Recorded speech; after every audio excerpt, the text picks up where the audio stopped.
Juris Academy.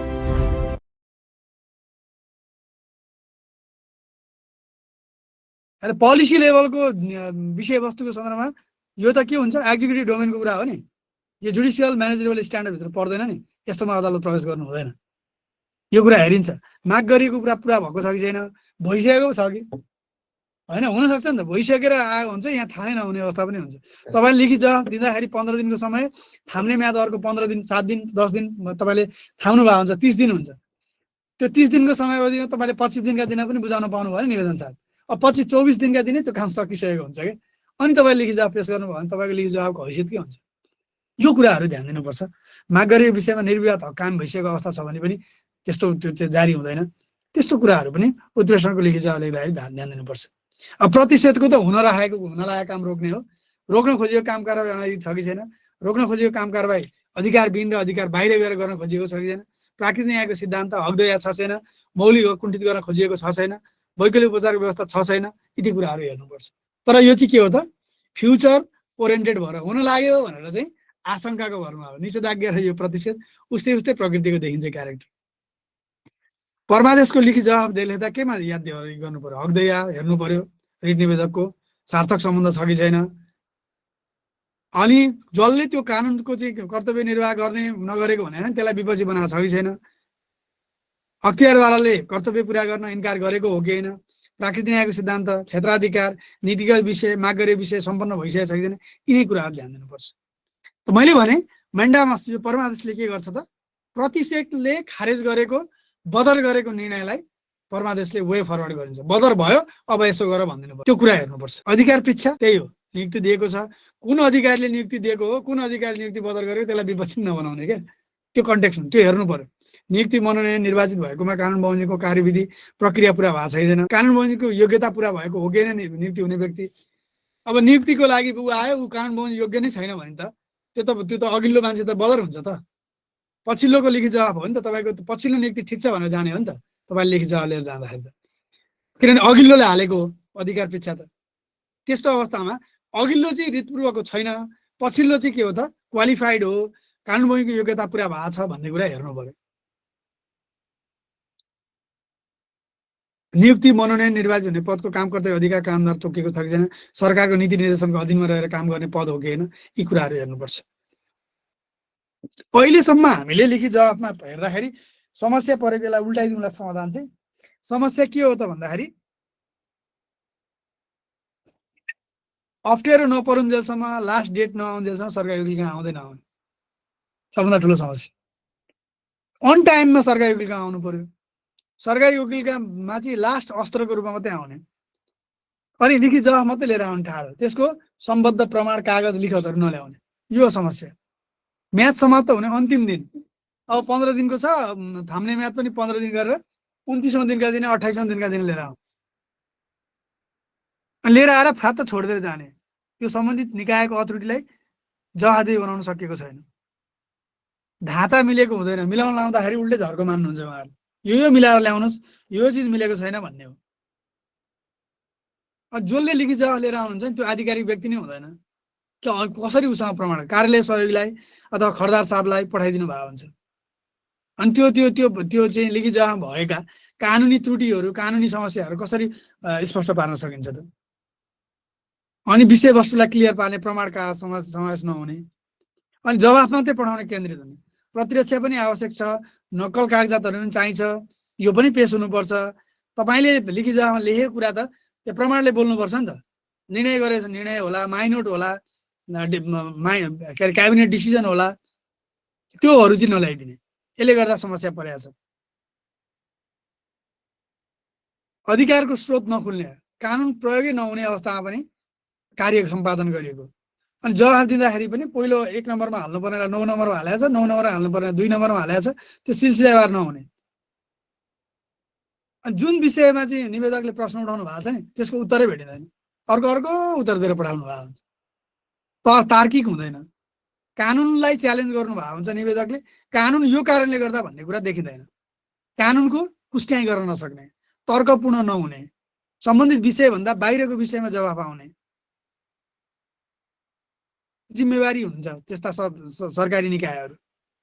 यो कामै सरकारी वकिलको हो, महाधिवक्ता कार्यालयको हो भन्ने खालको सोध्ने र लिखित जवाब जहिले पनि नेपाली कागजमा हुन्छ। यो झुलाउन नमिल्ने खालको कागजात हो, तर सादा कागजमा जवाफ आउने, सादा कागजमा के त्यो प्रिन्ट पेपर हुन्छ नि त्यसमा जवाफ लिएर पठाउने, यो पनि समस्या छ। ढाँचामा हुँदैन, ढाँचा मिलाउनमा चाहिँ झन्झट मान्ने, अथोरिटी आउनुहुन्न, प्रमाण कागज आउँदैन, च्यालेन्ज गरेको कानुनलाई पुष्ट्याइ गर्नुहुन्न, यस्तो खालको समस्याहरू चाहिँ लिखित जवाबमा छ। यी समस्याबाट चाहिँ निराकरण भयो भने अनि समस्याको समाधान हुन्छ। के गर्नुपर्छ त, यसलाई उल्टाइदिउँ न। समयमै सरकारी वकिल कार्यालयसँग सम्पर्कमा आउने, कुन कानुनलाई च्यालेन्ज गरे हो, कुन अधिकार चाहिँ उल्लङ्घन गरेको भनेको त्यो निकायले त्योसँग सम्बन्धित कानुनी व्यवस्थाहरूलाई अध्ययन गरेर त्यो उपलब्ध गराइदिने, गरेका निर्णयको प्रतिलिपि उपलब्ध गराइदिने, समन्वय गर्ने सरकारी वकिलसँग, निश्चित ढाँचामा प्रस्तुत गर्ने, मिलेन भने ढाँचा मिलाएर ल्याउने, आधिकारिक व्यक्तिले लिखित जवाफ लिएर आउने,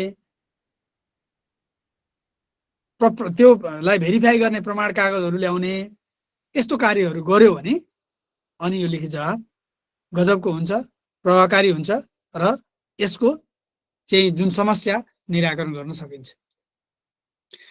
र लिखित जवाफ चाहिँ केही फर्म्याटहरू पनि हुन्छन्। तपाईँले लिखित जवाफको र यो रिट निवेदनको फर्म्याट यो मैले यसैपालि आफैले तयार गरेको फर्म्याट हो। यो बार एक्जामिनेसनको क्लास लिने सन्दर्भमा यो तरिकाको फर्म्याट चाहिँ हामीले अनुसरण गर्ने गर्छौँ। जस्तो श्री सर्वोच्च अदालतमा पेश गरेको लिखित जवाफ भनेर यस्तो तरिकाले हामी युज गर्छौँ। यति माथि छोड्छौँ हामी रिट निवेदन मार्फत कारागार कार्यालय पाल्पा तानसेन भनेर चाहिँ यो बन्दी प्रत्यक्षीकरणको रिट चाहिँ विषय निवेदन हुने त्यो विषय हुन्छ। वादी प्रतिवादी, निवेदक प्रतिवादी, चढाएको भन्न छोडेको हो सर। हो, चढाएको भन्ने शब्दावली चाहिँ झिकिएको छ। अब फर्मेटमा कहीँ कहीँ भेटिन्छ। अदालतमा चाहिँ के हो त भन्दाखेरि अदालतमा चढाउने भन्दा पनि अन्यायमा परेकोले व्यक्तिले चाहिँ त्यो याचना गर्ने, पेश गर्ने, दायर गर्ने भन्ने खालको शब्दावलीहरू प्रयोग हुन्छ। अहिले चढाएको चाहिँ हामीले लेख्न छोड्यौँ। अधिकांश फर्मेटमा चढाएको छैन। कुन एउटा नियावलीमा मात्रै एउटा बाँकी देखेको थिएँ, सायद देवानीतिरको कुनै नियावलीमा छ र अहिले प्रयोग हुँदैन, यो नलेख्नु होला। यस्तो प्रकृतिको ढाँचा हुन्छ हेर्नुहोस्।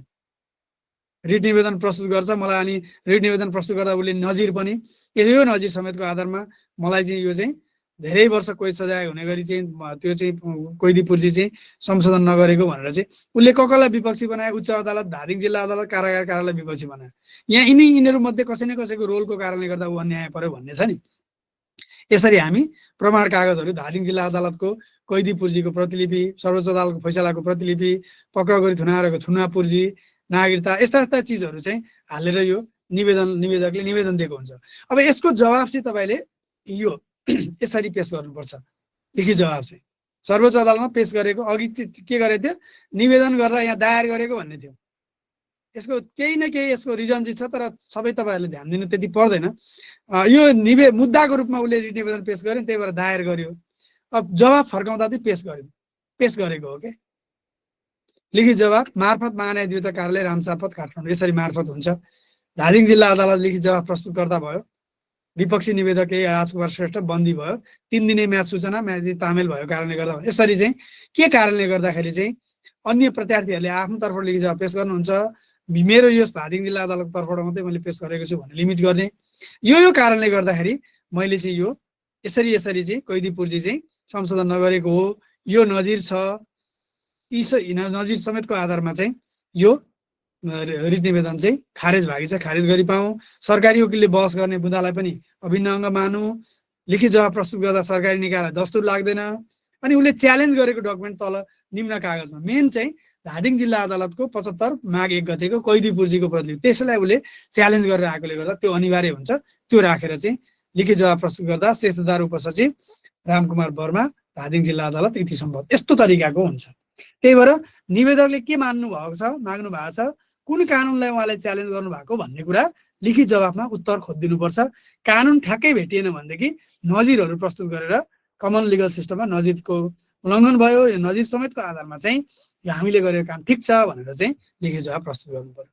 उसले बेठिक छ, मलाई अन्याय पर्यो भन्यो निवेदकले, अनि विपक्षी बनाइएका निकायहरूले चाहिँ ठिक छ, हामीले कानुन बमोजिम गरेको यो नजिर छ, यो कानुन छ, यो संविधान छ, यो व्यवस्था छ भनेर देखाइदिनु पर्यो। न्याय सेवा अधिकृत तयारी अनलाइन कक्षा सञ्चालन भइरहेको छ। न्याय सेवाका सहसचिव र उपसचिव सरहरूबाट प्रशिक्षण हुने न्याय सेवा तयारी कक्षामा सहभागी भई न्याय सेवा अधिकृत हुने अवसर छ।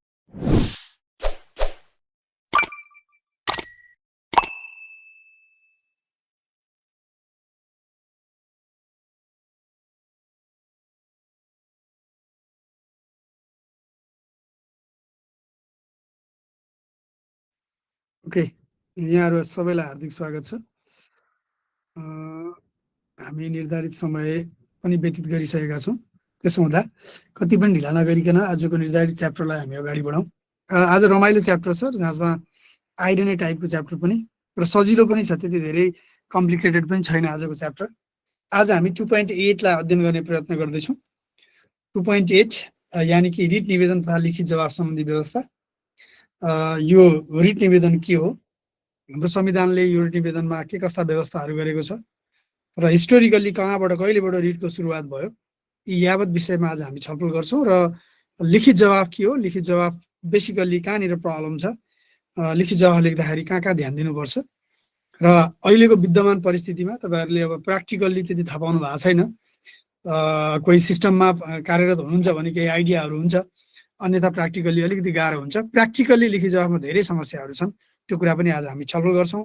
त्यो विषय हजुरहरूलाई इक्जाममा आयो भने लेख्न पनि सहज र सरल हुन्छ भन्ने मेरो अपेक्षा छ। अलिकति हामी ब्याकग्राउन्डको कुरा गरौँ कि यो रिट भनेको के हो, यो किन चाहियो, होइन। यत्रो विषयगत कानुनहरू छन् हामीसँग। यति हुँदाहुँदै पनि संविधानमा भएका फन्डामेन्टल राइट्सको इन्जोयमेन्टको लागि अथवा नागरिकका अधिकारहरूलाई, कानुनी अधिकारहरूलाई इन्जोयमेन्ट गराउनको लागि चाहिँ किन रिट नै आवश्यकता पर्छ भन्ने कुरालाई छलफल गर्दा वास्तवमा रिट भनेको चाहिँ सुरुवाती चरणमा हेर्ने हो भने यो अधिकारी, कुनै पनि अधिकारी, सार्वजनिक अधिकारीको आदेशलाई हामीले रिटको रूपमा मान्ने गर्छौँ। हामीले अहिले यति बेला बुझिरहेको रिट चाहिँ के हो भन्दाखेरि 3 तहका अदालत छन्। यी 3 तहका अदालतले चाहिँ नागरिकका हकहरू, जो कानुनी हक हुन सक्छन्, मौलिक हक हुन सक्छन्, संवैधानिक हकहरू हुन सक्दछन्, यस्ता हकहरू प्रचलन गराउनको लागि चाहिँ रेगुलर जुन प्रोसेसहरू छ, सामान्य कार्यविधिहरू छन्, ती कार्यविधिहरू सामान्य विधिबाट यो प्राप्त भएन भनेदेखि यो चाहिँ एक्स्ट्रा अर्डिनरी जुरिस्डिक्सन, यो चाहिँ सामान्य कार्यविधिभन्दा बाहिर गएर पनि रिटको क्षेत्राधिकारबाट पनि यी यस्ता प्रकृतिका हक अधिकारलाई प्रचलन गराउन सकिन्छ भन्ने हिसाबले हामीले जुन बुझिरहेछौँ जुन रिटलाई, त्यो रिट चाहिँ सार्वजनिक अधिकारीद्वारा जारी गरिने लिखित आदेशको रूपमा यसको विकास भएको, सुरुवात भएको देखिन्छ। र यहाँहरूलाई थाहा छ रिटको जननी त बेलायत हो, त्यही भएर रिटलाई हामी कमन लिगल सिस्टमको औजारको रूपमा नै हेर्ने गर्दछौँ। कमन लिगल सिस्टमको एउटा एलिमेन्टको रूपमा रिट रहन्छ। 1938 देखि करिब 1938 देखि चाहिँ बन्दी प्रत्यक्षीकरण बाहेकका अरू रिटहरूलाई चाहिँ बेसिकल्ली विशेष अधिकारयुक्त रिट आदेश भन्ने गरिन्थ्यो। त्यो बेलायतको कुरा भयो त्यहाँ। त्यसमा चाहिँ कुनै व्यक्ति रिट निवेदन अन्तर्गत अधिकार प्राप्त गर्न अदालतमा प्रवेश गर्दाखेरि निजको अधिकार उल्लङ्घन भएको हुने भन्ने कुराको स्पष्ट प्राइमी फेसिया रूपमा चाहिँ त्यो देखिनु पर्थ्यो।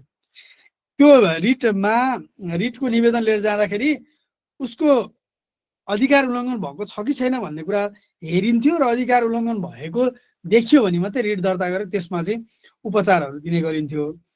र वैकल्पिक उपचार हुँदाहुँदै अथवा अन्य उपचारको अवस्था हुँदाहुँदै चाहिँ रिटमा आउन पाइँदैन भन्ने यो सारवान यसको रुल हो, नियम हो, होइन।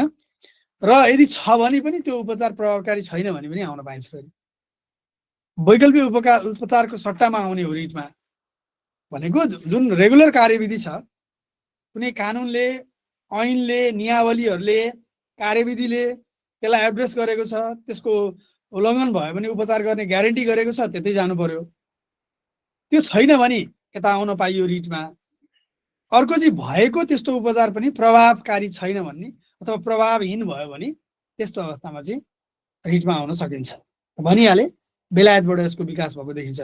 हाम्रोमा चाहिँ त्यस्तो सुरुदेखि नै त्यस्तो रिटमा भन्दा पनि अब यो परमासन भन्थ्यो, परमासन भन्थे यो मल्ल लिच्छवी कालदेखि नै परमको आसन परमासन भन्छ क्या।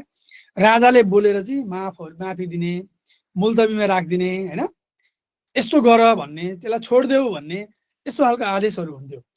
त्यति बेला चाहिँ के हुन्थ्यो, लिखित रूपमा नभइकन सनद सवालसँग डेभलप हुँदै अगाडि आएको देखिन्छ होइन। त्यहाँ पछिसम्म पनि तपाईँहरूले पढ्नु भएको छ, जङ्गबहादुर राणाको पालासम्म पनि 1910 को मुलुकी ऐन आउनुभन्दा अगाडि जङ्गबहादुर राणा 1907 बेलायत भ्रमणको लागि जाँदाखेरिको अवस्थासम्म पनि के थियो भन्दा जयस्थिति मल्लको मानव न्याय शास्त्रको त्यो 4वटा भागहरू, न्याय विकासनी, जात निर्णय, क्षेत्र निर्णय र गृह निर्णय, यो 4वटा पार्टहरूदेखि बाहेक अरू लिखित रूपमा चाहिँ डकुमेन्टेसनै थिएन केही पनि। त्यतिखेर पनि के हुन्थ्यो भन्दाखेरि श्री 3ले अथवा त्यति बेलाका राजा महाराजहरूले जे बोल्थे त्यही कानुन हुन्थ्यो र व्यक्तिपरक हुन्थ्यो कानुन। इक्वालिटी बिफोर लको कन्सेप्ट चाहिँ थिएन। कानुनको नजरमा पनि राजाले गर्ने ट्रिटमेन्टहरू पनि असमान थियो, किनभने महिलालाई चाहिँ दण्डित गर्न नहुने, बाहुनलाई दण्डित गर्न नहुने, यस्ता धेरै प्रथा, पुरोहितलाई दण्डित गर्न नहुने यस्ता खालका प्रथाहरू थिए जसले चाहिँ इक्वालिटी बिफोर लको मान्यतालाई चाहिँ उल्लङ्घन गरिरहेको हुन्थ्यो। त्यस्तै बेलामा राजाहरूले चाहिँ आफ्नो आवश्यकता अनुसार, आफ्नो इन्ट्रेस्ट अनुसार अलिकति आफ्नो चाहिँ घरानिया जात जाति धर्म भाषाको मान्छेहरू छ भने तिनलाई चाहिँ छुट दिने यो पद्धतिको लागि चाहिँ आदेशहरूलाई प्रयोग गरिन्थ्यो भने 2008 सालमा प्रधान न्यायालय ऐन आएपछि चाहिँ यसको दफा 29-30 तिर चाहिँ रिटको केही अवधारणाहरू उल्लेख भएको देखिन्छ। 29 या 30 तिर हो होइन। यो चाहिँ रिट सम्बन्धी व्यवस्था प्रधान न्यायालय ऐन 2008 मा भयो र पछि प्रधान न्यायालय ऐनलाई त 2013 सालको सर्वोच्च अदालत ऐनले रिप्लेस गरिदियो। यसको चाहिँ दफा 11 मै बकाइदासँग चाहिँ बन्दी प्रत्यक्षीकरण, परमादेश, उत्प्रेषण, प्रतिषेध र अधिकार परीक्षा लगायतका चाहिँ रिट आदेश जारी गर्ने अधिकार चाहिँ सर्वोच्च अदालतलाई छ भनेर एक्सप्रेसली बोलियो। अनि चाहिँ कहाँबाट भन्दाखेरि प्रधान न्यायालय ऐनको दफा 30 मा अलिकति त्यो कुरा उल्लेख गरियो 29-30 तिर र यो सर्वोच्च अदालत ऐन 2013 को दफा 11 मा चाहिँ 5 खालका रिटहरू जारी गर्ने अधिकार चाहिँ छ भनेर भनियो। त्यसपछि 15 सालमा संविधान आयो। 15 सालको संविधानको धारा 9 मा पनि केही व्यवस्थाहरू भएको छ रिटको बारेमा, केही बोलिएको छ। किनभने 15 सालदेखि नै हाम्रो एनकेबी पब्लिकेसन हुन सुरु भयो। 2015 सालदेखि नै नेपाल कानुन पत्रिका जुन nkp.gov.np भन्छौँ हामी, यो पब्लिकेसन हुन सुरु भएको। त्यहीबाट हामीले नजिरहरू अध्ययन गर्न थालेका हौँ। र 19 सालको संविधानको धारा 73 मा पनि रिटको बारेमा बोलिएको छ, केही प्रोभिजन छ। र 47 सालको संविधानको धारा 88 मा चाहिँ विस्तृत रूपमा रिटको व्यवस्था गरेको देखिन्छ। त्यसलाई 63 सालको संविधानको धारा 107 ले पनि निरन्तरता दियो र यो अहिलेको हाम्रो संविधानको त धारा 133 को व्यवस्था हेर्नुभयो भने, 144 को व्यवस्था हेर्नुभयो भने, 151 को व्यवस्था हेर्नुभयो भने तीनै तहको अदालतलाई तोकिएका रिट क्षेत्राधिकारको आदेश जारी गर्ने, रिट क्षेत्राधिकार ग्रहण गर्ने अधिकार छ। त यहाँबाट हामी के क्लियर हुन सक्छौँ भन्दा धारा 133 को ग्राउन्डमा र धारा 144 को ग्राउन्डमा जुनसुकै प्रकारका यी 5 प्रकारका रिट जारी गर्ने अधिकार सर्वोच्चलाई छ। र त्यही खालको समवर्ती अधिकार चाहिँ उच्च अदालतलाई पनि दिएको छ। 18वटै उच्च अदालतले यस्ता आदेश जारी गर्न सक्छ भने जिल्ला अदालतको हकमा चाहिँ धारा 151 मा चाहिँ बन्दी प्रत्यक्षीकरणको मात्रै रिट निवेदनको सुनवाई गर्न सक्ने अधिकार चाहिँ तोकिएको अवस्था छ। अब यो कन्स्टिट्युसनल प्रोभिजन्सबाट पनि यसलाई अध्ययन गर्नु। अब हामी ब्याकग्राउन्डमा यति कुरा हामीले बेलायतबाट सुरु भएको कुरा, 1938 बाट सुरु भएको कुरालाई कुरा गऱ्यौँ हामीले। त्यसपछि नागरिकका अधिकार, संवैधानिक अधिकार, मौलिक हकहरूको कार्यान्वयनको लागि रिटको आवश्यकता पर्छ भनियो। सुरुमा राजा महाराजाले बोलेको आधारमा छुट दिने अथवा केही सहुलियतहरू दिने अथवा दण्डित नगर्ने कुराहरू, फाइन नलिने कुराहरू थिए। त्यो पनि परमादेश जस्तो थियो होइन, परमको आदेश जस्तै हिसाबले डेभलप भएको थियो। जो यो परमासन भन्ने चाहिँ उपल्लो दर्जाको अदालतको हैसियतमा त्यो लिच्छवी मल्लकालमा त्यहाँबाट विकास हुँदै हुँदै सिस्टमेटिकली कहिलेबाट आयो त भन्दाखेरि यो 2008 सालको प्रधान न्यायालय ऐनको दफा 29-30 को कुरा, सर्वोच्च अदालत ऐन 2013 को दफा 11 को कुरा, सँगसँगै कन्स्टिट्युसनली पनि 15 सालको संविधानमा, 19 सालको संविधानमा, 47 को संविधानमा र अहिले अन्तरिम संविधान 63 को र अहिलेको करेन्ट कन्स्टिट्युसन पनि यो व्यवस्था गरिएको छ भनेर बुझ्नु पर्यो। अब हामीले रिटको कुरा गरेका छौँ, नागरिक अधिकारको कुरा गरेका छौँ, संवैधानिक अधिकार हकको कुरा गर्यौँ होइन, राजनीतिक अधिकारको कुराहरू गरिरहँदाखेरि चाहिँ यो अधिकारको सुनिश्चितता कहाँबाट हुन्छ भन्ने कुराबाट चाहिँ आजको पढाइलाई हामीले सुरु गर्नुपर्छ। म के भन्न खोजिरहेको छु, संवैधानिक उपचारको हकको कुरा सँगसँगै लानुपर्छ भन्ने मलाई लाग्छ। धारा 46ले तपाईँलाई संवैधानिक हकको व्यवस्था गरिदिएको छ। हाम्रो वर्तमान संविधानको धारा 46 जसले 31वटा ती मौलिक हकको कार्यान्वयनको लागि चाहिँ स्टेरिङको भूमिका निर्वाह गर्दछ। त्यही भएर भन्ने गरिन्छ नि, मौलिक हक नै 31वटा होइन कि मौलिक हक 32वटा हो, किनभने त्यो 31वटा मौलिक हकलाई कार्यान्वयन गर्नको लागि संवैधानिक उपचारको हक पनि मौलिक हकभित्रै राखिएको छ, जसले गर्दा कार्यान्वयन गर्न सकिन्छ भन्ने हो। ल अब यति भएपछि अब म स्लाइडबाट यहाँको सेसनलाई अगाडि बढाउँछु है त। ब्याकग्राउन्डको कुरा मैले सकेँ। 2.8 रिट निवेदन र लेखी जवाब सम्बन्धी व्यवस्था, यसलाई हामी अगाडि बढौँ। केही मैले संवैधानिक उपचारको हक सम्बन्धी प्रबन्धको कुरा गरेको छु।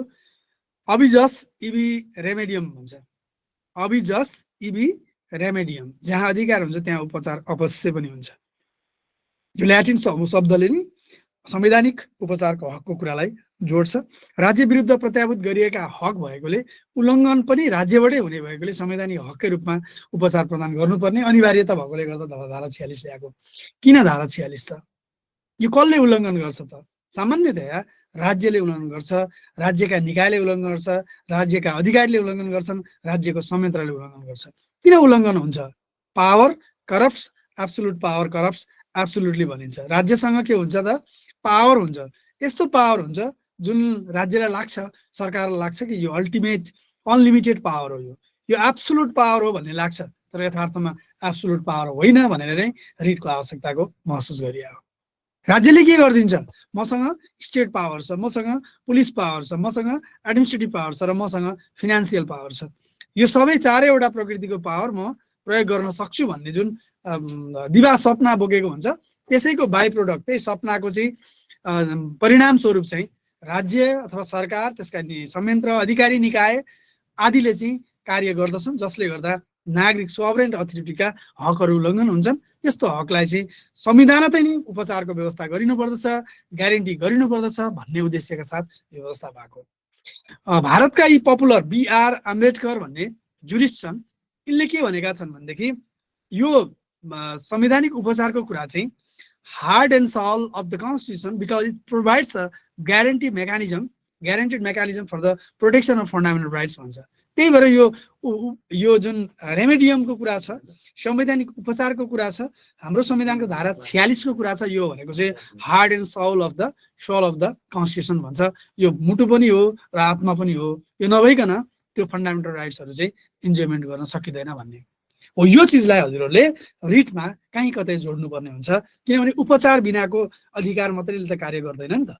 अधिकारको कसैले हनन गर्यो भने त उपचार चाहियो। यो तरिकाले हेर्नु होला। मानव अधिकारको विश्वव्यापी घोषणापत्र UDHR को धारा 8 मा पनि हरेक व्यक्तिलाई मौलिक हकको उल्लङ्घन विरुद्ध प्रभावकारी उपचारको हक हुने भनिएको छ। त्यही भएर हामीले 46 लिएर आयौँ। त्यसै गरी नागरिकता राजनीतिक अधिकार सम्बन्धी दस्तावेज प्रतिज्ञा पत्रको धारा 9 मा, 10 मा र 14 मा, बेसिकली 10 जहाँ चाहिँ यो चाहिँ हिरासतमा राखिने, थुनामा राखिने व्यवस्थाहरू गरेको छ, त्यसलाई चाहिँ धारा 14 ले चाहिँ न्याय प्रदान गर्नुपर्छ भन्छ। न्याय कसरी प्राप्त हुन्छ त भन्दाखेरि संवैधानिक उपचारको माध्यमबाट न्याय प्राप्त हुन्छ। राज्यका निकायहरूले आफ्नो संवैधानिक व्यवस्था गरेर चाहिँ त्यो उपचारको ग्यारेन्टी गर्नुपर्दछ भन्ने कुरा नै हो। र अर्को आर्थिक, सामाजिक र सांस्कृतिक अधिकार, यी पनि हाम्रोमा मौलिक हकमै समावेश भएको छ। विभिन्न कानुनहरूमा, देशहरूको संविधानमा पनि यो के अरे मानव अधिकारको दोस्रो पुस्ताको अधिकार भन्छौँ नि, जसलाई हामी के भन्छौँ त भन्दाखेरि राज्यका नीति तथा निर्देशक सिद्धान्तमा हुनुपर्ने विषयवस्तु पनि हामीले मौलिक हकमा राखेका छौँ।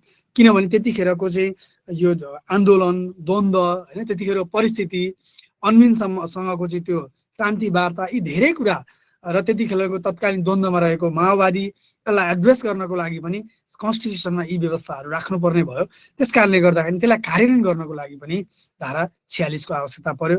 र संविधानको धारा 158(6) ख मा महाधिवक्ताले चाहिँ सर्वोच्च अदालतले गरेको कानुनको व्याख्या अनुसरण गरेको नगरेको भए नभएको हेर्ने संवैधानिक अधिकार पनि छ।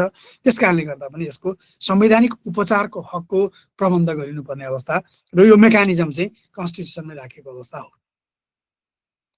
धारा 46 को कुरा गरेँ मैले यत्रो बेर, यही नै हो कि नेपालको वर्तमान संविधानको धारा 46 मा यस भागद्वारा प्रदत्त हकको प्रचलनको लागि धारा 133 वा 144 मा लेखिए बमोजिम संवैधानिक उपचार पाउने हक हुनेछ भनेर संवैधानिक रूपमा यसलाई व्यवस्था गरियो र संवैधानिक उपचारको हक चाहिँ स्वतन्त्र मौलिक हक सङ्कटकालमा पनि निलम्बन गर्न नसकिने गरी चाहिँ राखिएको अवस्था पनि छ। केही हकहरू त्यस्तो त्यो चाहिँ कस्तो बेलामा भन्दा सङ्कटकालमा पनि उल्लङ्घन गर्न सकिँदैन, संरक्षित हुन्छन्। त्यस्तो लेभलको ग्यारेन्टी पनि संविधानले गरिदिएको छ।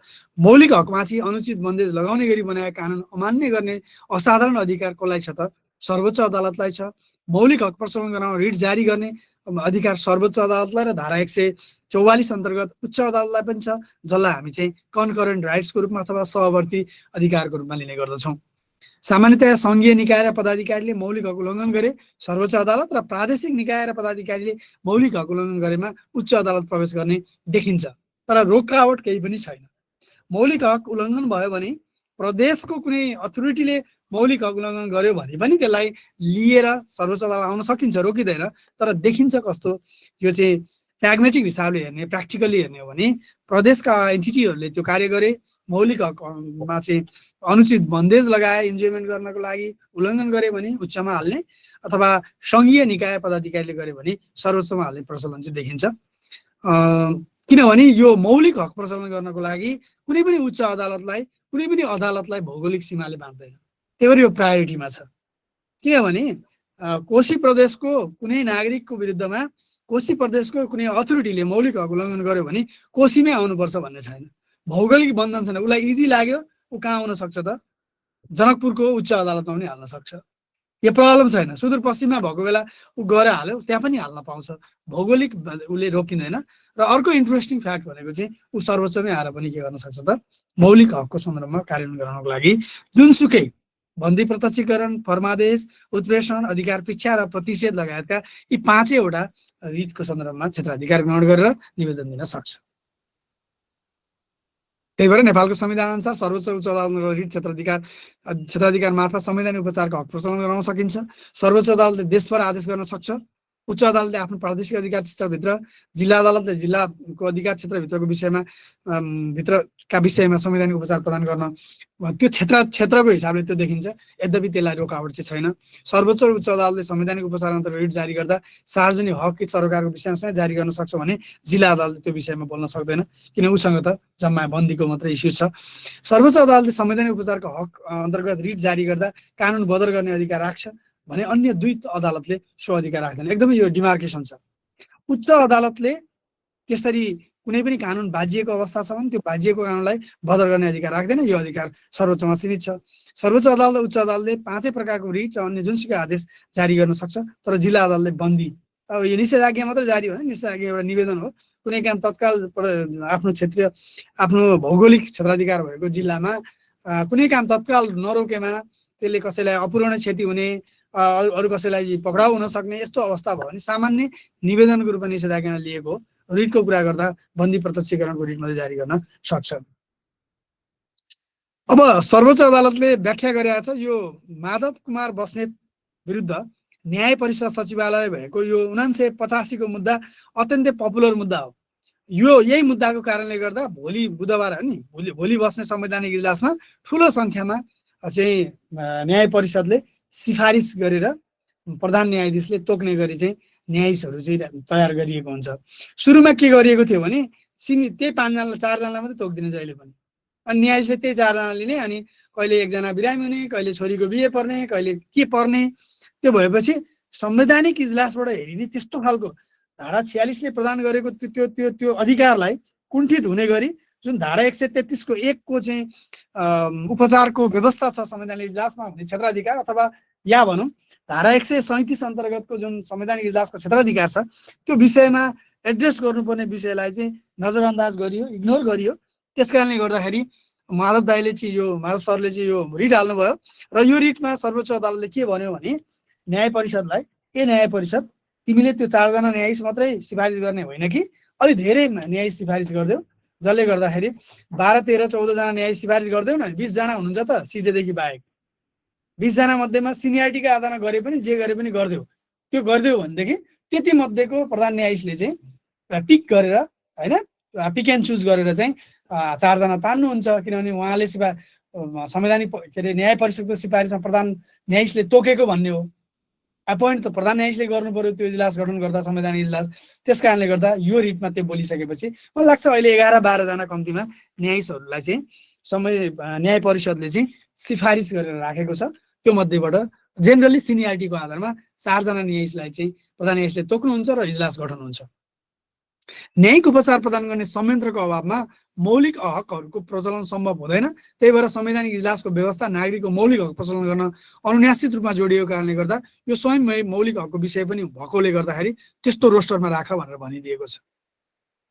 अरू धेरै छन्, मैले यो एउटा लास्टको कुरा मात्रै गरेँ। 61 सालको पूर्णाङ्क 303 को सर्वोच्चको बुलेटिन न्यायिक उपचारको व्यवस्था नगर्ने हो भने मौलिक हक घोषणा गरिनु कुनै सार्थकता रहन सक्दैन। एकदम मिठोसँग बोलेको छ सर्वोच्च अदालतले।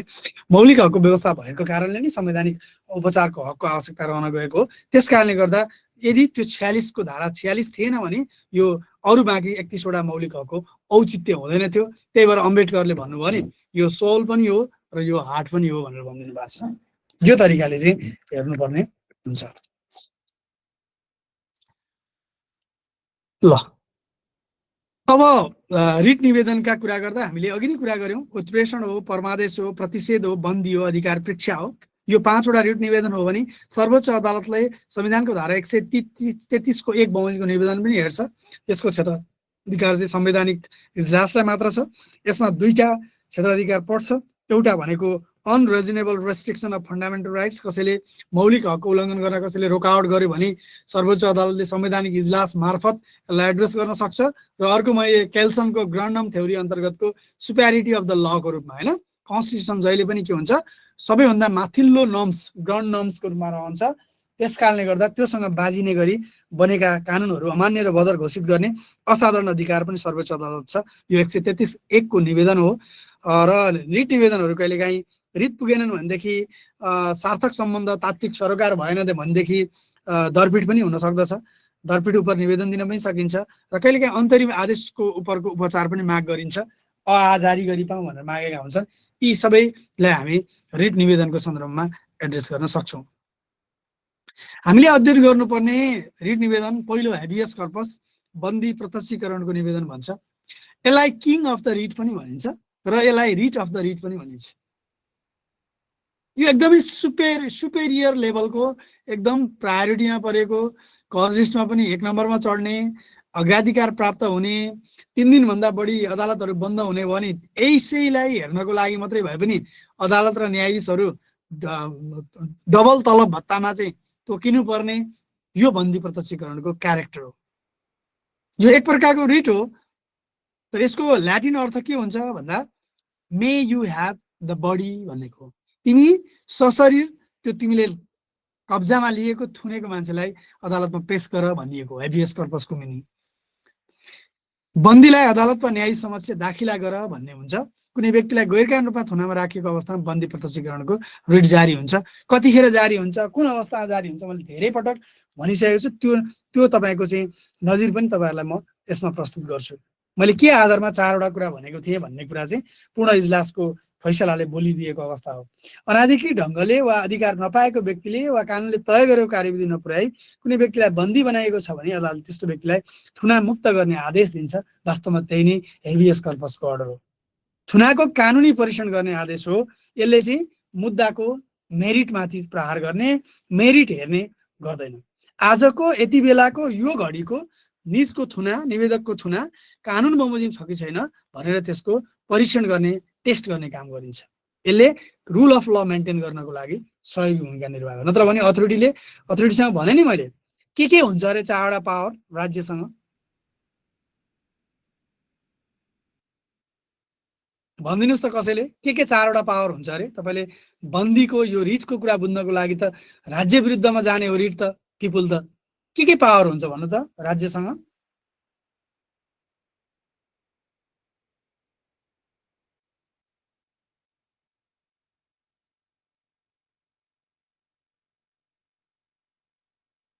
अघि मैले भनेको थिएँ नि, बिर्सिनु भयो यहाँले। सबैभन्दा पहिला राज्यसँग के हुन्छ, त्यो स्टेट टेरिटोरीलाई कभर गर्ने, स्टेटको पूर्व पश्चिम उत्तर दक्षिण त्यसमा भएका पिपुलहरूको सोभरेन्टीलाई प्रोटेक्सन गर्ने त्यो खालको पावर हुन्छ। त्यसलाई हामी स्टेट पावर भन्छौँ। स्टेट पावर, किनभने प्रधानमन्त्री स्टेटको, राष्ट्रपति स्टेटको रिप्रेजेन्टेसन गरेर कहीँ जानुहुन्छ नि, त्यसलाई स्टेट पावर भन्छ, जो अन्तर्राष्ट्रिय देशहरूले, अन्तर्राष्ट्रिय संस्थाहरूले, इन्स्ट्रुमेन्टहरूले रिकगनाइज गरे हुन्छ। अर्को भनेको राज्यसँग हुने अर्को पावर भनेको एडमिनिस्ट्रेटिभ पावर हो, उसले प्रशासन सञ्चालन गर्न सक्छ। अर्को भनेको चाहिँ जुन हामी पुलिस पावर भन्छौँ, साबिकमा यो आर्मीको पावरलाई नै पुलिसिङभित्र राखिन्थ्यो, पुलिस पावर हुन्छ, समात्ने, कस्टडी गर्ने, गोली हान्ने, के गर्ने, घुँडामुनि ठोक्ने, यस्तो पावर। र अर्को सबभन्दा खतरा पावर जसलाई हामी life blood of the body भनेर भन्छौँ, त्यो भनेको फिनान्सियल पावर। यो चारवटा पावर राज्यसँग हुन्छ। हो, यो चारवटा पावर रितपूर्वक प्रयोग गर्नुपर्छ। यो पावरको दुरुपयोग अथवा ओभर युज हुन्छ नि, गरियो भनेदेखि रुल अफ ल के हुन्छ, त्यहाँ रुल बाई लमा परिणत हुन्छ। त्यही भएर त्यो रुल अफ ल मेन्टेन गर्नको लागि पनि हेबियस कर्पस जस्तो रिटको आवश्यकता पर्दछ। मैले तपाईँहरूलाई पटक पटक भन्ने गरेको यही रिट हो, 10,108। तपाईँले काहीँ लेख्नको लागि अरू केही सम्झिनु भएन भने निर्णय नम्बर 10,108 मा पूर्ण इजलासबाट चाहिँ बन्दी प्रत्यक्षीकरणको जारी हुने अवस्थाको बारेमा बोलेको छ। यो मैले 3टा 4वटा कलर लगाएको छु नि, हो यही 4वटा कुरा हो मैले तपाईँहरूलाई पटक पटक भन्ने गरे। कानुन विपरीत थुनामा राखिएको भएमा प्रवृत्त धारणा, प्रवृत्त भन्छ मालाफाइड इन्टेन्सन बनाई र बन्दियत वा कपटपूर्ण तरिकाले थुनामा राखिएको भएमा बन्दी जारी हुन्छ। पक्राउ गर्नुपर्ने कारणको सूचना र जानकारी नदिई थुनामा राखेको भएमा भनेको ड्यू प्रोसेस अफ ल, प्राकृतिक न्यायको सिद्धान्तको गम्भीर उल्लङ्घन लगायत कानुनले अनिवार्य गरेको प्रक्रिया स्पष्ट रूपमा उल्लङ्घन गरी थुनामा राखिएको देखेमा, अख्तियारवाला बाहेक भनेको साधिकार निकाय भने, अख्तियारवाला बाहेक अरूबाट भएको काम कारबाही र आदेशले अनधिकृत तवरमा थुनामा राखिएको भएमा वा स्वच्छ सुनवाई बेगर वा अभियोग नलगाई थुनामा राखिएको देखिएमा, अर्थात् स्पष्ट क्षेत्राधिकारको त्रुटि देखिएको अवस्था भएमा, यस्तै प्रकारबाट कानुन प्रतिकूल थुनामा राखिएको अवस्था देखियो भने बन्दी प्रत्यक्षीकरणको आदेश जारी हुन्छ।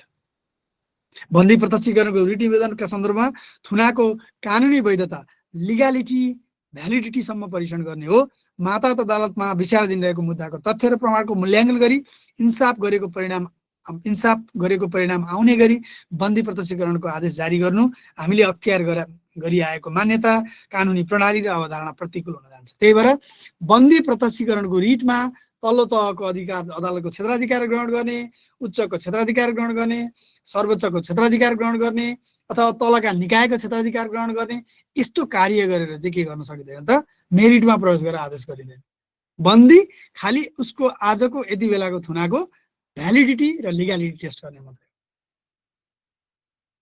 अर्को परमादेश, परमको आदेश, मेन्डामस भन्छ।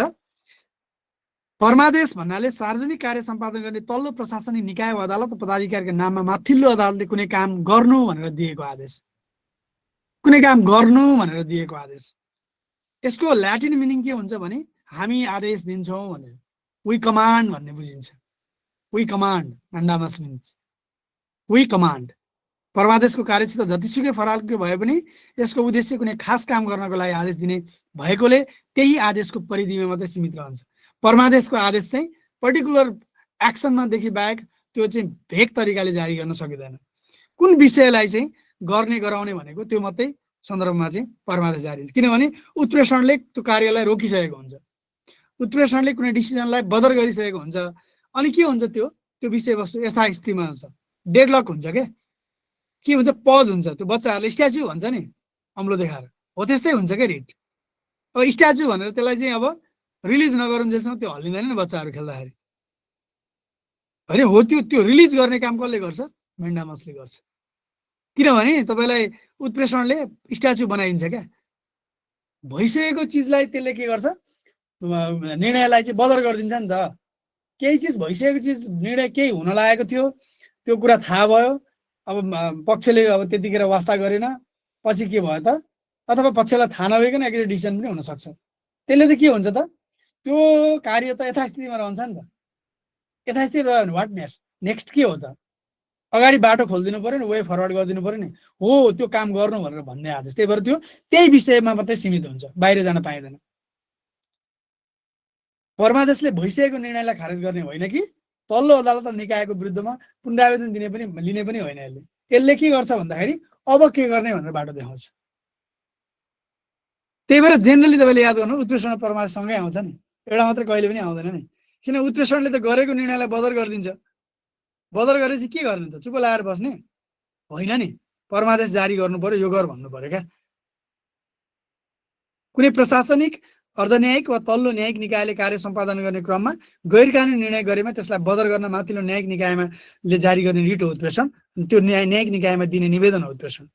यो दुईटै तरिकाले उत्प्रेषणको निवेदन हुन्छ, लिखित जवाब प्राप्त हुन्छ, छलफल हुन्छ, अनि जारी हुँदा पनि फेरि उत्प्रेषणकै रिट जारी हुने हो क्या।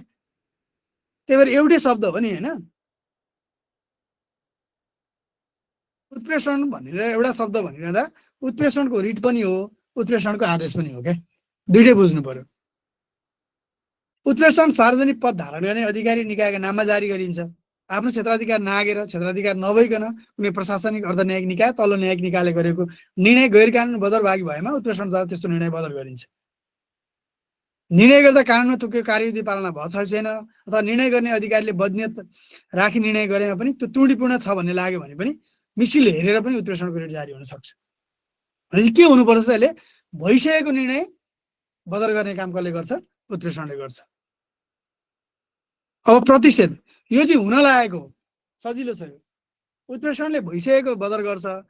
यो चाहिँ कुनै काम कारवाही गर्न लाग्यो कुनै न्यायिक, अर्धन्यायिक निकायले आफ्नो अधिकार क्षेत्रभन्दा बढी अधिकार प्रयोग गरेर, उल्लङ्घन गरेर, अधिकार क्षेत्र नागेर कुनै काम गर्न लागेको अवस्थाको जानकारी भयो भने माथिल्लो निकायमा दिने निवेदन चाहिँ प्रतिषेध हो। प्रोहिबिसन भन्छ नि हामी, होइन? In order to restrain or stop भन्छ।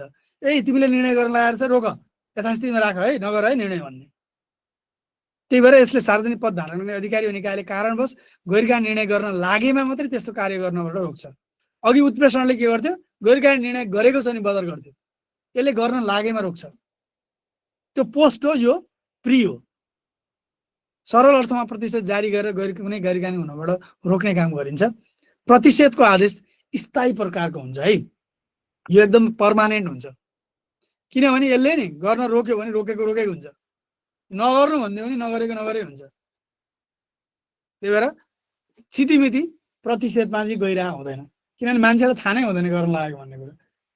यदि आयो भने नि होइन हामीले भनिदिन्छ सार्वजनिक निकायले, उहाँलाई किन त्यस्तो लाग्यो, यो चाहिँ कपोकल्पित, के अरे भावनामा जोडिएको कपोकल्पित झुटा, होइन? यस्तो यो चाहिँ रिट निवेदन खारेज गरिपाउँ भनेर लेखित जवाबमा, अनि सकिन्छ। त्यो त्यतिकै हुन्छ। पछि 1-2 वर्ष पछाडि अनि सर्लक्क जे निर्णय गर्ने हो गर्लामा निर्णय गरिदिन्छ। अनि ऊ अब उसमा प्रतिषेध आउँछ। अब केमा आउँछ? अब उत्प्रेषणमा आउनु पर्यो। हो यस्तो खालको कन्टेक्स्ट हुन्छ। अधिकार पृच्छा, यो के हो? वारेन्ट हो। बाई वाट अथोरिटी भन्छ। तिमीले कसैलाई यो जेनरली अधिकार पृच्छा चाहिँ कस्तो अवस्थामा भन्दाखेरि अधिकार क्षेत्रको अभावमा कुनै काम कारवाही गरेर निर्णय गर्यो भने त्यो कुन अधिकार प्रयोग गरेर गर्यो भन्ने सोध्ने हो क्या। यो बाई वाट अथोरिटी भनेर सोध्छ। अघिकोमा त्यो अथोरिटी सोध्दैन, कि रोकिदिन्छ, कि बदर गरिदिन्छ, कि अगाडि बढ भन्छ। यसले चाहिँ सोध्दै के सोध्छ? तिमीले चाहिँ ए भन्ने मान्छेलाई कार्यकारी निर्देशकबाट हटाएछौ, मन्त्रीको निर्णयबाट चाहिँ 4 वर्षको लागि कानुन बमोजिम नियुक्त भएको, मन्त्रीको पद चिप्लेर अर्को सरकार आयो, अर्को सरकारको मन्त्रीले चाहिँ त्यसलाई हटाएर अर्कोलाई, जबकि त्यो नियुक्ति भएको 1 वर्ष पनि भएको छैन, अरू बाँकी 3 वर्ष प्लस त बाँकी नै छ त, किन हटाएको भनेर त्यो दोस्रो जसले हटायो नि त्यो हटाउने मान्छेलाई सोध्छ क्या। त्यो हटाउने मान्छेको विरुद्धमा रिट जारी हुने। जस्तो यो सबभन्दा बढी चाहिँ तपाईँले सुन्नु भएको छ कि छैन, यो औद्योगिक प्रतिष्ठानहरूतिर हुन्छ क्या। सरकारका औद्योगिक प्रतिष्ठानहरू, यो बाल औद्योगिक विकास निगम, यस्तो यो दुग्ध विकास संस्थान छ नि, यो के अरे यो लैनचौरको यहाँ डिडिसी एकदम धेरै परिरहन्छ। तपाईँहरूले त्यो कोही कन्सर्न हुनुहुन्छ भने पनि डिडिसीको एउटा हाकिम पठाउँछ, 3 वर्ष कि 4 वर्षको लागि चाहिँ मन्त्री स्तरीय निर्णयबाट जान्छ अथवा मन्त्री परिषद निर्णयबाट जान्छ, ऊ नियुक्त हुन्छ 4 वर्षको लागि। अनि 1-1.5 वर्षमा त्यो सरकार ढल्छ, अर्को मन्त्री अर्को क्याबिनेट आउँछ, अनि त्यसले फेरि अर्को पठाइदिन्छ। अनि त्यहाँ कुर्सी त एउटै हुन्छ, को कोठा एउटै हुन्छ, अघिल्लो को चाहिँ त्यो बदरै भए हुँदैन, पछिल्लो गएर चाहिँ अनि त्यहाँ दुई पक्षको पुरा हानाहान झगडा ठेलाठेल पर्ने त्यस्तो खालको कन्टेक्स्ट पनि हुन्छ। हो यस्तो बेलामा अघिल्लो पदमा रहेको व्यक्तिले हाल्ने निवेदन चाहिँ अधिकार पृच्छा को वारेन्टो हो। को वारेन्टोले चाहिँ के भन्छ भन्दा मलाई कुन अधिकार प्रयोग गरेर हटाएको हो भन्ने कुरा चाहिँ बुझिदिनु भनेर चाहिँ माथिल्लो अथोरिटीमा चाहिँ उसले निवेदन हाल्छ र सर्वोच्च अदालतले उच्च अदालतले के भनेर सोध्छ भनेदेखि तिमीले ए भन्ने मान्छे चाहिँ डिडिसी को चाहिँ एक्जिक्युटिभ डाइरेक्टर भइरहेको मान्छेलाई के कुन कारणले कुन अधिकार प्रयोग गरेर कुन कानुन हटायो यहाँ लिखित जवाफ ल्याउ त भनेर सोध्छ। कानुन देखाउनु पर्यो, देखाएन भनेदेखि के हुन्छ त्यो अघिल्लो मान्छे के हुन्छ त सस्टेन हुन्छ, पछिल्लो मान्छेको नियुक्ति बदर हुन्छ। यो बेसिकल्ली कसैको अधिकार स्वतन्त्रता पदहरू खोसिएकोमा पीडित पक्षले रिट माग गर्छ। अब यो त रिट भए 5 वटा। कहिलेकाहीँ रिट के क्षेत्राधिकारभित्र रहेर संविधानको धारा 133(1) बमोजिमको निवेदन, तर यो निवेदन चाहिँ सर्वोच्च अदालत मात्रै एड्रेस हुन्छ। यो निवेदन नेपाली नागरिकले मात्रै हाल्न पाउनुहुन्छ। त्यही भएर यसले के भन्छ धारा 133(1) ले भने यस संविधानद्वारा प्रदत्त मौलिक हकको पर अनुचित बन्देज लगायत अन्य कुनै कारणले कुनै कानुन यो संविधानसँग बाजिएको हुँदा त्यस्तो कानुन र त्यसको कुनै भाग वा प्रदेश सभाले बनाएको कुनै कानुन, संघीय संसदले बनाएको कुनै कानुनसँग बाजिएको, नगरसभा गाउँसभाले बनाएको कुनै कानुन, संघीय संसद वा प्रदेश सभाले बनाएको कुनै कानुनसँग बाजिएको हुँदा त्यस्तो कानुन वा त्यसको कुनै भाग बदर घोषित गरी पाऊँ भने कुनै पनि नेपाली नागरिकले सर्वोच्च अदालत निवेदन सक्छ। सो अनुसार कुनै कानुन बाजिएको देखेमा सो कानुनलाई प्रारम्भदेखि नै वा निर्णय भएको मितिबाट अमान्य र बदर घोषित गर्ने असाधारण अधिकार सर्वोच्चलाई हुन्छ। यस अवस्थामा कुनै पनि नेपाली नागरिकले सर्वोच्च निवेदन दिन सक्छ। यही दुईटा हो, सुपेरिटी अफ द लको कुरा र अर्को चाहिँ मौलिक हक उपरको अनुचित बन्देज लगाइयो भने कन्स्टिट्युसनल बेन्चको जुरिस्डिक्सन थ्रु धारा 137 बमोजिम चाहिँ संवैधानिक इजलासले यो क्षेत्राधिकार ग्रहण गर्छ र यसमा आदेश गर्छ। अब जसरी तपाईले मुद्दा हेर्नुभयो नि फिर्यादमा के हुन्छ प्रतिउत्तर हुन्छ हेर्नुस् है, भनेको फिर्यादको जवाफ हो नि त अर्को पक्षले, हैन त। अब तपाईको फौजदारी मुद्दामा के हुन्छ अभियोजन भरिसकेपछि प्रतिवादीको बयान हुन्छ, त्यो के हो त अभियोजनको जवाफ हो। त्यस्तै गरेर रिटमा चाहिँ रिट निवेदन दर्ता भइसकेपछि 3 दिनभित्र 7 दिनभित्र वा 15 दिनभित्र लिखित जवाफ फर्काउनुपर्छ बाटोको म्याद बाहेक, भनेको त्यो रिट निवेदनको जवाफ हो के। रिट निवेदकले रिट निवेदनमा जसलाई विपक्षी बनाएको छ ती व्यक्ति, संस्था, निकाय, अधिकारी के हो तिनीहरूले चाहिँ जसले विपक्षी बनाएको छ त्यसले ऐनको म्यादभित्रै यदि बन्दी हो भने 3 दिनभित्र, यदि कन्स्टिट्युसनल बेन्चको धारा 133(1) को कन्टेक्स्ट हो भने कति दिनभित्र 7 दिनभित्र, र अरू 5 प्रकारका रिटहरू 4 प्रकारका रिटहरू हुन् भने 15 दिनभित्र के गर्नुपर्छ त लिखित जवाफ पेश गर्नुपर्छ बाटोको म्याद बाहेक। वास्तवमा रिटको सन्दर्भमा रिटका निवेदकले उठाएका प्रश्नको जवाफ दिने गरी लिखित रूपमा जुन डकुमेन्ट पेश गरिएको हुन्छ विपक्षी बनाएका व्यक्ति, संस्था, निकायले त्यही नै लिखित जवाफ। नेपालको संविधानको धारा 133(2) बमोजिम दिने रिट निवेदन र अन्य निवेदनहरूमा प्रारम्भिक सुनवाई गर्दा अदालतको विचारमा निवेदनको जिकिर उचित र कानुनसङ्गत जस्तो देखिएमा निवेदन पत्र माग गरी बमोजिमको आदेश जारी हुनु नपर्ने कुनै कारण भए तोकिएको तारिखको दिन कारण खुलाउनको लागि लिखित जवाफ लिई आफै आउनु, आफ्नो प्रतिनिधि उपस्थित हुनु भनेर तारिख तोकेर विपक्षी अथवा प्रत्यार्थीको नाममा आदेश जारी हुन्छ। आदेश जारी भइसकेपछि तोकिएको ढाँचामा यदि सरकारी निकायहरू हुन् भने महाधिवक्ता कार्यालय मार्फत हो, त्यो चाहिँ यदि सर्वोच्चमा रिट निवेदन हालेको छ भने, सरकारी निकाय हुन् उच्चमा रिट निवेदन हालेको छ र विपक्षी सरकारी निकाय छ भने उच्च सरकारी वकिल कार्यालय मार्फत, सरकारी निकायहरू हुन् र जिल्लामा यदि रिट हालेको छ भने त्यसको लिखित जवाफ जिल्ला सरकारी वकिल कार्यालय मार्फत सम्बन्धित अदालतमा पेश गर्नुपर्छ। त्यही भएर त्यो कारण खोलेर सोकज गर्छ, त्यो सोकज जहिले पनि सिंगल बेन्चले गर्छ। रिट निवेदन परेपछि सिंगल बेन्चले सोकज गर्छ, तर 133(1) को फेरि सिंगल होइन, त्यो कन्स्टिट्युसनल बेन्चले नै सोकज गर्नुपर्छ, कन्स्टिट्युसनल बेन्चले नै हियरिङ गर्नुपर्छ, त्यो 5 सदस्य नै हुन्छ।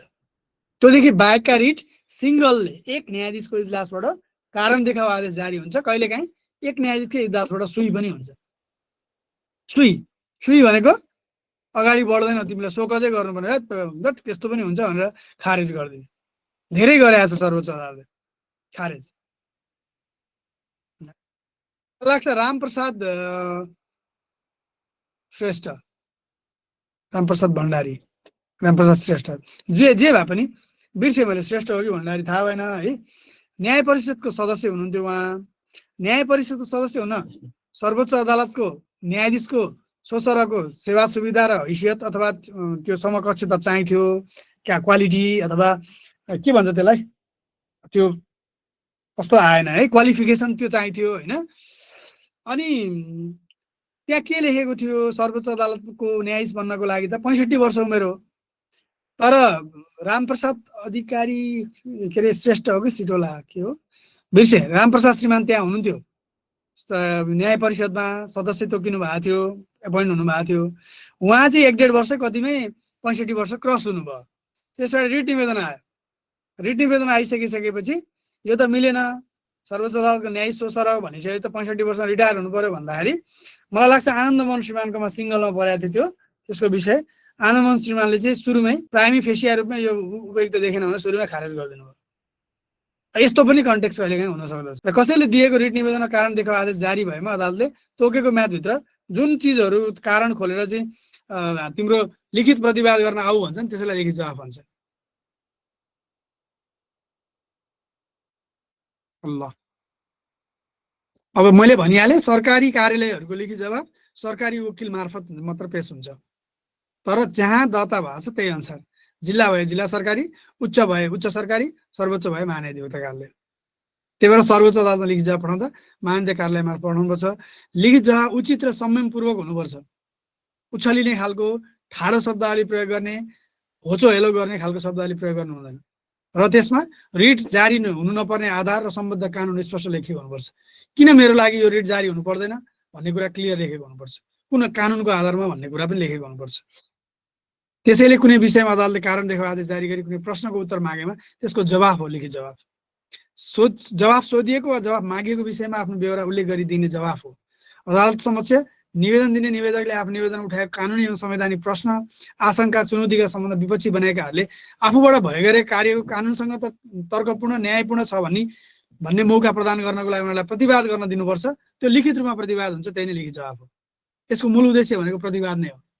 किनभने यो केसँग सम्बन्धित छ, प्रिन्सिपल अफ नेचुरल जस्टिससँग सम्बन्धित छ। अर्को पक्षलाई पनि त सूचना दिनु पर्यो, बोल्न दिनु पर्यो, भन्न दिनु पर्यो नि त। हो लिखित रूपमा उसले जवाफ पेश गर्छ।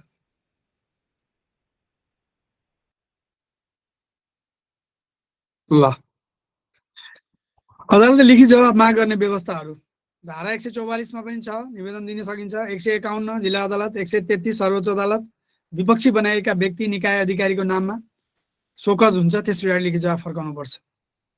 प्रायः लिखित जवाफ रिट निवेदन सम्बन्धमा दिइन्छ भने अदालतले अपहेलना सम्बन्धी विवादको विषयमा पनि विपक्षीलाई लिखित जवाफ माग्छ। बयान दिन लगाउने चलन पनि छ अदालतको अपहेलनामा। जेनरली नेपाल कानुनमा लिखित जवाफ दिने प्रयोग विषयहरू धेरै भए पनि प्रचलनमा चाहिँ यी विषयहरूलाई चाहिँ अलि बढी एड्रेस गर्ने गरिन्छ। 133 को 1 उपर परेका निवेदनमा कन्स्टिट्युसनल बेन्चको 133 को 2 अन्तर्गतको मौलिक हक हनन भएको कुरा कहिलेकाहीँ सर्वोच्च अदालतले शोकज गर्छ, त्यतिखेर दिनु पर्यो। 2 को सार्वजनिक हक हित सरोकारको विषयमा पनि अर्को उपचार नभएको भए पनि प्रभावहीन अब यस्तो अवस्था छ भने सर्वोच्च अदालत समक्ष परेको निवेदनमा पनि शोकज हुन्छ। त्यति बेला भने चाहिँ के बुझ्नु पर्यो भन्दा 133 होस्, 144 होस्, 151 जेसुकै होस्, सर्वोच्च होस्, उच्च होस् तथा जिल्ला होस्, यदि शोकज हुन्छ भने त्यसलाई चाहिँ प्रतिवाद गर्ने मौका अर्को पक्षले पाउनुपर्छ। त्यसको लागि लिखित जवाफ पेश गरिन्छ। अब लिखित जवाफ तयार गर्दा बेसिकली चाहिँ मूल कुराहरू याद गर्नुपर्छ। तपाईहरूले अहिले यो च्याप्टर 2.8 भनेको कानुनको विषय पढिरहनु भएको छ। यो टपिक पढिरहँदा हामीले छलफल गरिँदा के अनुमान गर्ने हो भने भोलि तपाईँ कानुन अधिकृतमा पास हुनुभयो, कुनै एउटा निकाय कार्यालयमा तपाईँ कानुन अधिकृत भएर जानुभयो भने त्यो निकाय कार्यालयलाई कसैले विपक्षी बनायो भने त्यहाँ लिखित जवाफ तयार गर्नुपर्छ। त्यो तपाईँको भूमिका हुन्छ। त्यही भएर के कुरामा ध्यान दिनु पर्यो भन्दा जवाफ रिट निवेदकको मागको विषय अनुरूप सम्बन्धित अदालतमा निवेदन दायर गरिएको छ छैन त्यो हेर्नु पर्यो। जवाफमा सम्बन्धित अदालतको क्षेत्राधिकार अन्तर्गत परेको छ कि छैन, निवेदकको रिट निवेदन गर्ने अधिकार छ कि छैन, उसँग चाहिँ सार्थक सम्बन्ध र तात्विक सरोकार हुन्छ कि हुँदैन, अब हनन भएको हकको दाबी गर्ने पक्षले मानसिक माफीको समयमा निवेदन गरेको छ कि छैन, विलम्ब छ कि, प्रिन्सिपल अफ ल्याचेस पो लागेको छ कि, औचित्य सकिएको छ कि, हनन भएको भनिएको हकको सम्बन्धमा उपचार वैकल्पिक उपचारै नरोजिकन डाइरेक्ट आएको छ कि, त्यो कुरा खुलाइदिनु पर्यो। जवाब त दिनु पर्यो। जवाब दिन्न भन्न त पाइँदैन। तर के हुनु पर्यो त, तिमीले चाहिँ वैकल्पिक उपचार यो थियो नि, यो उपचार चाहिँ मा जानुपर्नेमा डाइरेक्ट सर्वोच्चमा, उच्चमा अथवा अदालत प्रवेश गरेकोले गर्दा तिम्रो यो रिट निवेदन खारेज भएको छ भनेर भन्नु पर्यो लिखित जवाबमा। अब रिटको प्रकृति अनुसार रिटमा प्रवेश गर्नु पूर्व निवेदकले विपक्षीय दायित्व सूचना गराउन सकेको छ कि छैन। जस्तो परमादेशको लागि आदेश हुन माग गरेको विषयमा निवेदक सम्बन्धित निकायमा माग गर्न गएको छ कि छैन त, वैकल्पिक उपचार प्राप्त गरेको छ कि छैन। अरू क्वासी जुडिसियल बडीहरू होलान्, एडमिनिस्ट्रेटिभ बडीहरू होलान्, अरू निकायहरू होलान् नि, त्यहाँ गएर उपचार माग्नु पर्यो क्या पहिला। अनि भएन भने मात्रै रिटमा आउने हो नि त। यो त वैकल्पिक उपचारको बाटो बन्द भएपछि आउने हो नि त। यो त असाधारण क्षेत्राधिकार हो। कहिलेकाहीँ के हुन्छ, पुनरावेदन लाग्ने अवस्था देखिरहेको हुन्छ, रिटमा आएको हुन्छ। त्यो पनि हेर्नु पर्यो। किनभने त्यो माग गरेको प्रकृतिले नै पुनरावेदनको क्षेत्राधिकार रिटमा ग्रहण हुन्छ र केही गर्न सक्छ सक्दैन नि, त्यो हेर्नु पर्यो लिखित जवाब दिँदाखेरि। अनि विषय अनुसार सही रिट निवेदन छान्नु गरेको छैन, यो पनि हेर्नु पर्यो। मान्छे थुनामा छ परमादेश भन्यो भने के हुन्छ, समस्या हुन्छ, सुई हुन्छ नि। त्यो कुरा पनि लिखित जवाब तयार गरेर ध्यान दिनु पर्यो। सिधै भनिदिने यो यसरी आउने होइन, त्यस कारणले गर्दा रिट निवेदन खारेज गरियो। अब हफाजाडमा जुन पाए त्यही निकायलाई चाहिँ विपक्षी बनाउने कि जहाँ पाए त्यही के, यसो हाइरार्की हेर्ने मन्त्री परिषददेखि लिएर तलसम्मका सबैले भ्याइदिने, त्यसको केही औचित्य छ?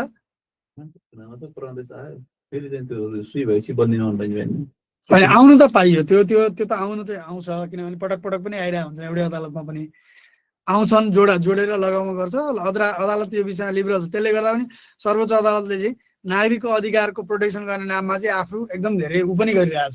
आफूले आफूलाई एकदमै धेरै बिजी बनाइरहने र एकदमै औचित्य भएका नागरिकका सच्चा नागरिकहरूका चाहिँ जो बौद्धिक विलासमा नलागेका नागरिक हुन्छन्, प्योर पिपुलहरू जो चाहिँ न्यायका चाहिँ उपभोक्ताहरू हुन्छन्, उनीहरूको जस्टिस डिस्पेन्सन गर्ने काम डिले भइरहेछ रिटले गर्दा। के रिट छ, अब हेभियस कर्पस भनेर माथि चढ्छ खर। अहिले पनि हेर्नु न, ल आजै हिजैको हेर्नु त, एउटा दुईवटा इजलास त त्यही बन्दी प्रत्यक्षीकरणले सबै कोल्याप्स छ क्या। 8वटा 9वटा इजलास लाग्छ, त्यो मध्ये 2टा इजलास चाहिँ बन्दी सन्दी हेरेर दिमाग खराब छ। नहेरौँ पनि फेरि नागरिकको अधिकारको कुरा छ, स्वतन्त्रताको कुरा छ। अब हेभियस कर्पसलाई त हामीले अहिले के भन्यौँ, किङ अफ द रिट भन्यौँ, रिट अफ द रिट भन्यौँ, सुपर रिट हो यो त भनेर भनिरहेको, त्यसलाई पनि हेर्नु पर्यो।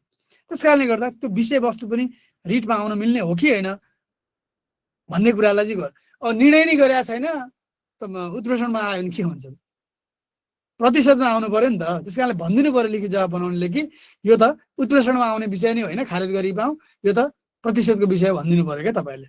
यो कुरा हेर्नु पर्यो। समानान्तर अधिकार क्षेत्र अन्तर्गत उपचारमा आएको छ कि छैन, नआएको छु भने त्यतै पठाइदिनु पर्यो।